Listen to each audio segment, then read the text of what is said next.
A Vort from the Rebbe on this week's Parshas Chukas. In Parshas Chukas we learn about the miracles that took place in Nachal Arnain.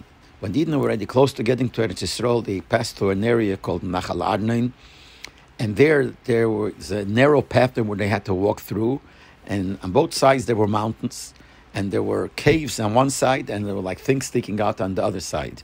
And the Amerim decided that this is a good chance for them to destroy the Eden. So they hid in the caves and the mountains, and they said, when the Eden will pass through this narrow path, they're going to throw down rocks and arrows, etc., etc. Hashem made a miracle that before they crossed, the two mountains got together. So the points of the mountains on one side went into the holes, the caves of the other side, and killed them all. And then the Eibishter made a miracle that the Be'er, the water that went along with the Eden, the well, washed out everything that was there. So the Eden saw body parts and they saw blood coming, and they realized that there was a miracle that happened here. And the Pasuk says, Oz Yoshe Yisrael Shira Zez, the Eden saying Shira to the Eibishter. And the question that the Rebbe asks is, why is it that Dafke by Kriyas Yamsuf and by this Nes the Eden sang Shira? There were many miracles that happened to the Eden throughout the time when the Eden were in the desert. So why did only Nisim happen by these two miracles? Like, why did the Shira happen only by these two miracles? For sure, the Eden thanked the Eibishter for all the miracles that took place, the other miracles.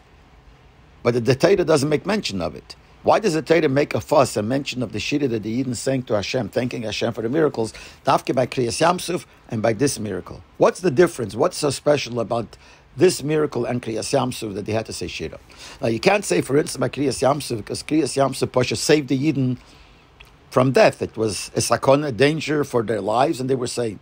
Because other miracles also were the same way. For instance, they got the mun, they had the water of Miriam from the Be'er of Miriam. They saved the Eden also from the danger of hunger and thirst. You can't say because Kriyas Yamsuf was completely beyond nature, Mon and the Be'er of Miriam was also beyond nature. And they would even last longer. They lasted for about 40 years. There must be something in this Kriyas Yamsuf and in this miracle. So by Kriyas Yamsuf we find clearly the Pasuk says, Hashem Yelochem Lochem V'atem Tachrishin. In other cases, when the Eden were in a danger inside the Goyim, the way the Eibishter brought the Yeshua, helped the Eden, was that they fought a war, and the Eibishter made sure that the Eden win the war. By Kriyas Yamsuf it says, the Eibishter said, Hashem Yelochem Lachem, Hashem will fight for you. V'atem Tachrishin, you be quiet, don't do anything. That means that the Eden didn't do anything in order to save themselves in the Mitzrayim. The Eibishter did everything. Hashem Yelochem Lachem, only the Eibishter. And this shows on the great love the Eibishter has to the Eden.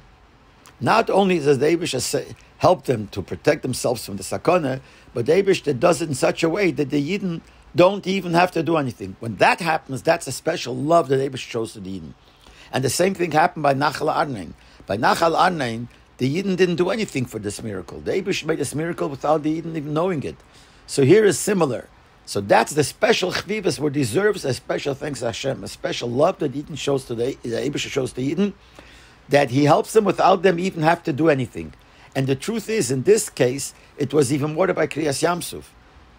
Because by Kriyas Yamsuf, they saw the danger, but they didn't have to do anything to have the miracle.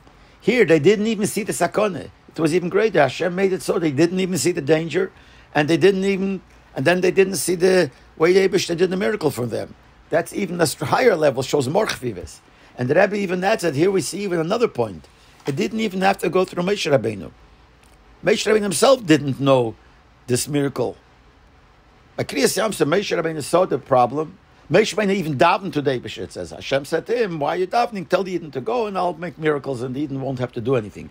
But Moshe davened. Here Moshe himself didn't daven either. So this is mamish the greatest miracle that happened, even more by Kriyas Yamsuf. But in the Kudah, the point is that in both of these miracles, the Eden didn't have to do anything, and that shows the great love that the Eibishter showed to the Eden in these miracles. That's why the Torah makes a point of mentioning that the Eden saying Shira to Hashem, recognizing the great love Hashem has to Eden. And this shows us Bechlal that the Eibishter loves the Eden, and many times that we ask Hashem that this should happen, that not only we should have a Nitzoch and we should win if there's a problem, but we should be even more that we shouldn't even have to do anything about it. And even better, we shouldn't even know that we're in danger. And Hashem will protect us and help us and show His love to us.